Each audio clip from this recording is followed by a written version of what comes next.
성경 여러 곳에서 참는 자에게 복이 있다고 증거합니다. 그러므로 형제들아, 주의 강림하시기까지 길이 참으라. 보라, 농부가 땅에서 나는 귀한 열매를 바라고 길이 참아 이른 비와 늦은 비를 기다리나니 너희도 길이 참고 마음을 굳게 하라. 주의 강림이 가까우시니라. 형제들아, 서로 원망하지 말라. 그리하여야 심판을 면하리라. 보라, 심판자가 문 밖에서 서 계시니라. 형제들아, 주의 이름으로 말한 선지자들로 고난과 오래 참음의 본을 삼으라. 보라, 인내하는 자를 우리가 복되다 하시나니 너희가 욥의 인내를 들었고 주께서 주신 결말을 보았거니와 주는 가장 자비하시고 긍휼히 여기는 자신이라. 참고 견딜 때, 주의 성도가 참고 견딜 때 하나님께서 반드시 때가 되면 더 큰 축복으로 은혜를 베푸신다는 것입니다. 사랑하는 여러분, 우리를 그의 사랑의 대상으로 택하시고 그의 자녀 삼으신 하나님께서 우리 성도를 훈련 징계하시는 고귀한 목적이 무엇입니까? 사랑하는 여러분, 우리가 이것을 분명히 확신합시다.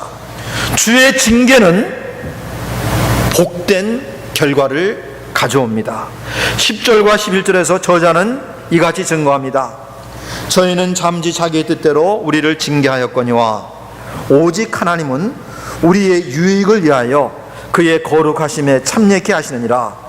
무릇 징계가 당시에는 즐거워 보이지 않고 슬퍼 보이나 후에 그로 말미암아 연달한 자에게는 의의 평강한 열매를 맺나니.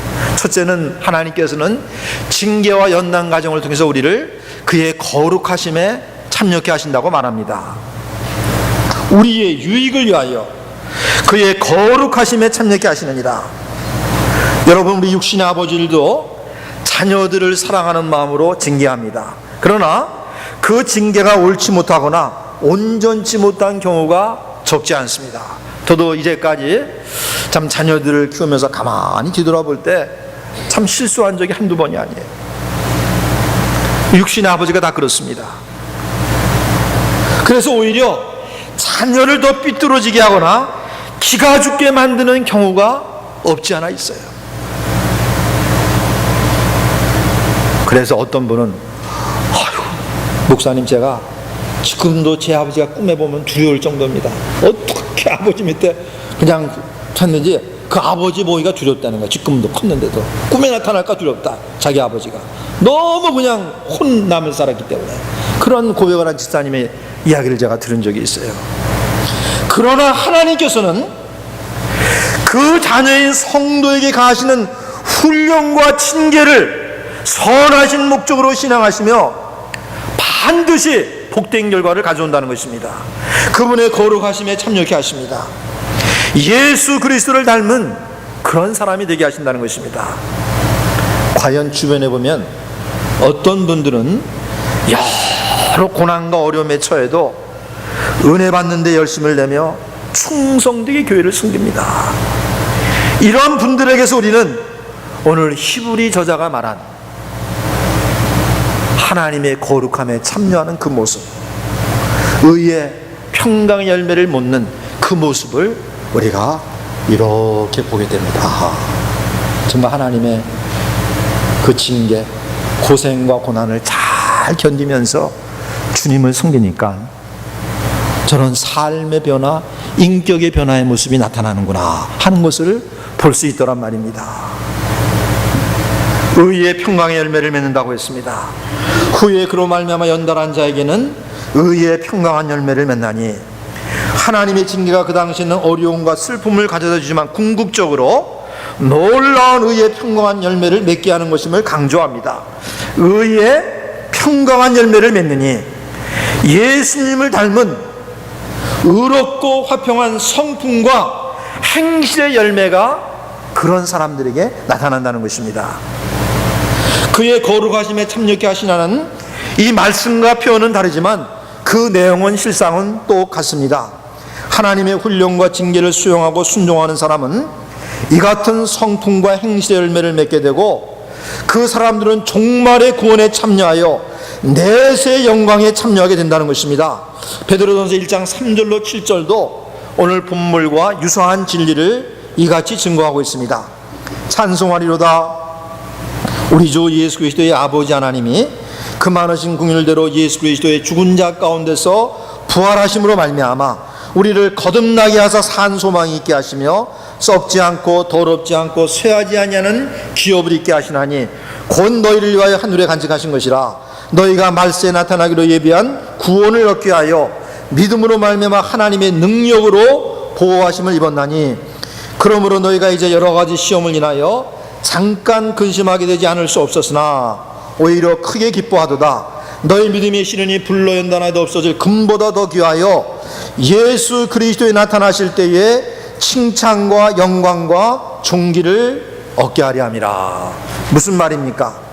부족하고 허물이 많은 우리지만 우리가 하나님의 훈련과 주의 징계를 잘 받아들이고 연단받은 인격을 갖게 될 때 우리를 위하여 하늘에 간직된 썩지 않고 더럽지 않고 쇠하지 아니하는 기업을 반드시 받아 누린다는 것이에요. 금같은 믿음을 갖게 되고 예수님 재림하실 그때에 칭찬과 영광과 존귀를 얻게 되는 사람이 누구냐? 바로 인생살이 중에 닥치는 고난과 고생을 통해서 하나님의 훈련을 받은 사람, 그런 사람이 예수님 나타나실 그때에 칭찬과 영광과 존귀를 얻는다, 그렇게 증거하고 있습니다.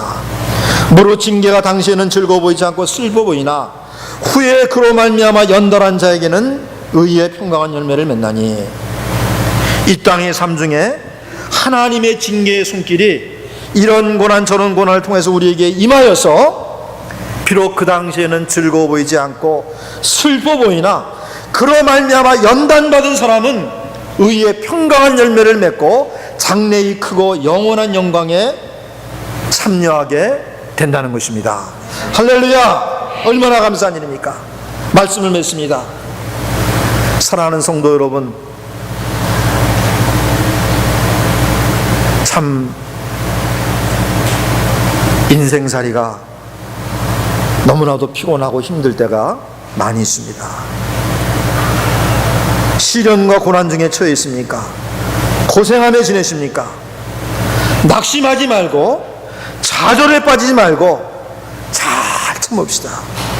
현재의 처지에서 온전히 하나님을 순종하고 최선을 다해 하나님을 섬깁시다. 하나님께서 반드시 여러분을 복된 길로 인도하실 것입니다. 흔들리지 말고 매일매일 성실하게 하나님을 섬기시는 여러분 되시기를 주님의 이름으로 축원합니다. 기도하겠습니다. 아버지 하나님, 감사합니다. 오늘도 복된 주의 날을 우리에게 허락하시고 복된 예배의 자리로 우리를 이끄셔서 하나님을 마음껏 찬양하며 하나님 앞에 신령과 진리로 예배하며 영광 돌리는 귀한 은혜를 베풀어 주심을 감사합니다. 인생살이 중에 이민의 삶 중에 산 넘어 산이요 강 넘어 강처럼 이런 시련 저런 고난이 연이어 닥칠 때가 많이 있지만 그럴지라도 낙심하지 아니할 것은 하나님께서 우리를 사랑하셔서 훈련하시고 연단하시고 징계하셔서 금같은 믿음을 주시고 의와 평강의 열매를 맺도록 하기 위해서 하나님의 거룩하심에 참여하도록 하시기 위해서 이 같은 훈련과 연단과 징계를 가하신다는 것을 우리가 분명히 배웠사오니 이 진리를 마음에 새기고 잘 참고 견딤으로 이러한 가운데 하나님을 오히려 더 순종하고 적극적으로 하나님을 의지함으로 참 때가 됨에 임하시는 하나님의 축복의 손길, 하나님의 은혜의 손길을 경험하고 하나님께 영광 돌리는 우리 모두가 다 되게 하여 주옵소서. 예수님의 이름으로 기도드리옵나이다. 아멘.